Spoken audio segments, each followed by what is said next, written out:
pH and titration.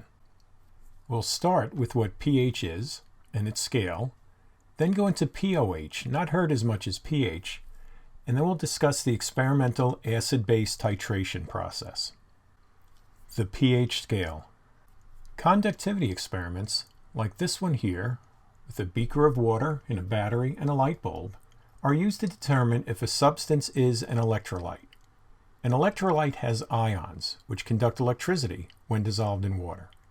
Even when pure water is tested, there's a very weak light. This indicates that pure water is a weak electrolyte and has a small number of ions present.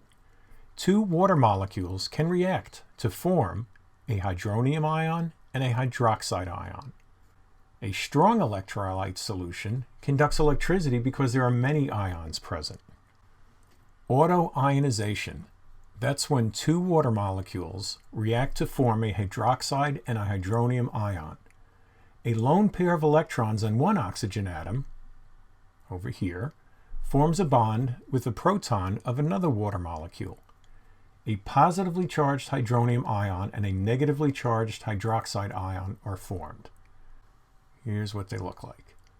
Water is amphoteric because it behaves as an acid and a base, since it has a hydrogen atom, which makes it an acid, and the oxygen atom has lone electron pairs, which makes it a base. So here's our reaction, and the equilibrium constant for this reaction has been measured to be 1.01 times 10 to the minus 14th. Kw, and we've got the W in there for water, does not depend on species in liquid form, so this doesn't count. Thus, the product of the concentration of the hydroxide ion and the hydronium ion is 1.01 times 10 to the minus 14th. So then we write our equation here, right? Multiply the two concentrations, and that equals the equilibrium constant. Notice they're both raised to the 1 power because we've got a 1 in front of both of these that's just assumed. In pure water, the concentration of the hydronium ion is equal to the concentration of the hydroxide ion. The products of the reaction, up here, shows the amphoteric nature of water. Hydroxide is a base since it can accept a proton. The hydronium ion is an acid since it can donate a proton. Water dissociates into cations that serve as an acid and anions that serve as a base. The relative concentrations of hydronium and hydroxide determine the acidic, basic, or neutral quality of aqueous solutions. Neutral solutions are when the concentrations are equal, and they're equal to 1 times 10 to the minus 7th molar. Acidic solutions is when the concentration of the hydronium ions are greater than the concentration of the hydroxide ions. So then we just put the numbers in here. So for molar 1.0 times 10 to the minus 7th molar, hydronium will have a greater concentration than that, and hydroxide will have a smaller concentration than that number. Basic solutions, the concentration of hydroxide ions is greater than the concentration of hydronium ions, and here's the numbers that they'd be greater than. Right, this time hydroxide would be greater than 1 times 10 to the minus 7th molar, and the hydronium would be less than that number. Hydronium ion concentrations in aqueous solution can vary between 1 molar, which is very acidic, and 1 times 10 to the minus 14th molar, which is very basic. Because these values are very small, have such a wide range, and have negative exponents, it is more convenient to express them on a logarithmic scale. And now we get to pH, the title of this particular topic. That's defined as the negative base 10 logarithm, or written like this in math terms, minus log subscript 10, of the hydronium concentration when concentration is expressed in moles per liter. Do not use units in this equation, okay? Just put the numbers in. When calculating pH, keep the same number of places after the decimal as there are significant figures in the concentration. And don't worry, we'll do some examples to show what we mean by that. The pH scale ranges from 0, which is very acidic, to 14, which is very basic, for most solutions. It is based on the highest hydronium ion concentration being 1 molar and the lowest being 1 times 10 to the minus 14th molar. A neutral solution is represented by a hydronium ion concentration of 1 times 10 to the minus 7th. When we use the pH formula, and again we'll be showing that in a few slides, A very acidic solution has a pH of 0.0. Your neutral is 7.00, and a very basic is 14.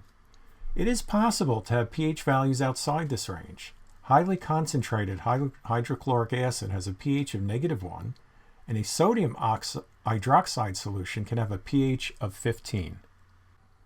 Determine the hydronium ion concentration from a given pH value by performing the opposite operation to calculate the pH from the concentration. You start by multiplying the pH value by -1 and then raise 10 to this power. Add the unit M, capital M for molarity, which is moles per liter, to the calculated hydronium ion concentration. So here's your equation. When calculating the hydronium ion concentration, keep the same number of significant figures as there are for the number of decimal places in the given pH. Here's a nice chart. It shows you the pH. It shows you various substances that have that pH. And here's the hydronium ion concentration. Solutions with a pH above 7 are considered basic, and below 7 are acidic. The greater the hydronium ion concentration, the smaller the pH. The scale shows that the difference of one pH unit, let's say you go from 12 to 11 here, is a factor of 10 change in the hydronium ion concentration. You go from 10 to the -12 to 10 to the -11. A difference of 2 pH units is a factor of 100 change. So let's go here, 10 to 8. That's a change from 10 to the -10th to 10 to the -8th. That's the beauty of working with logarithms. A difference of 3 pH units is a factor of 1,000 change in hydronium ion concentration, and so on. And now we'll calculate some pHs. If the concentration of hydronium ion is 1.2 times 10 to the -5 molar for an aqueous solution, what is its pH? We use the pH formula, which is minus base 10 log of the concentration of hydronium ions. So we put in our given, and again, without the units. So the log base 10 of that number is minus 4.92. The pH is 4.92. So what are we saying here? Be sure to take the logarithm of the positive concentration, good, and then multiply it by -1. Logarithms of negative numbers do not exist. It's a little math hint. When calculating pH, keep the same number of places after the decimal as there are significant figures in the concentration. In this case, 2. Here's 2 sig figs, and then we have 2 numbers after the decimal point. Let's do an application. For proteins to be digested in the stomach, the pH of the stomach must be less than 2.7. It has to be very acidic. If the pH is too high, proteins will not be broken down and may cause indigestion. A patient complains of indigestion. A sample of stomach fluid is taken, and the concentration of the hydronium ion is found to be 3.4 times 10 to the -4 molar. Will this measurement provide a possible cause for the patient's discomfort? Okay, a lot of words here, but you'd really just have to find what that pH is and compare it to 2.7. We start with our pH equation here. We substitute in the concentration, which is 3.4 times 10 to the -4th. Take the log base 10 of that number and get minus 3.47. And then we have that negative in front of it, and we get a pH of 3.47.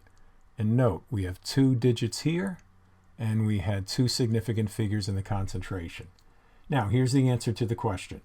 The pH of the stomach is too high, so it is possible that the proteins are not being broken down. This could be the cause of the indigestion. What is the hydronium concentration in a solution of lemon juice with a pH of 3.51? Okay, first thing you do, multiply the pH by -1. So 3.51 times -1 is -3.51. Then raise 10 to that power. That's over here, so that's 10 to the -3.51, which gives you 3.1 times 10 to the -4. Then add the molar, and that's our answer. The concentration of hydronium ion is 3.1 times 10 to the -4th molar. In a previous unit, we discussed that strong acids completely dissociate in water. So when we have hydrogen chloride, a gas, dissolved in water, which is more commonly known as hydrochloric acid, 100% of it goes over to chloride ions and hydronium ions. The pH of a strong monoprotic acid, which means it contains one acidic proton, just one H there, is calculated from the molarity of the solution. The molarity of hydronium is the same as the molarity of the solution. Calculating the pH of a weak acid is beyond the scope of this course. What is the pH of a 0.25 molar solution of hydrochloric acid? We have our given right here. And since hydrochloric acid is a strong monoprotic acid, so the molarity of the hydronium ion is the same as the molarity of the hydrochloric acid solution. So we calculate the pH of the solution with this formula right here. We substitute in the given without the units, and we have that 0.25. The log base 10 of that is minus 0.60. Multiply it by -1, and we get a pH of 0.60. The very low pH of the solution is consistent with hydrochloric acid being a strong acid. How do we measure pH? For the most accurate pH measurements, we use a pH meter. The meter measures the difference in voltage between the solution, and here's our test solution right here, and a solution that's in the probe. The instrument then converts this to a pH reading. All pH meters must be calibrated against solutions of known pH before use so we can compare them.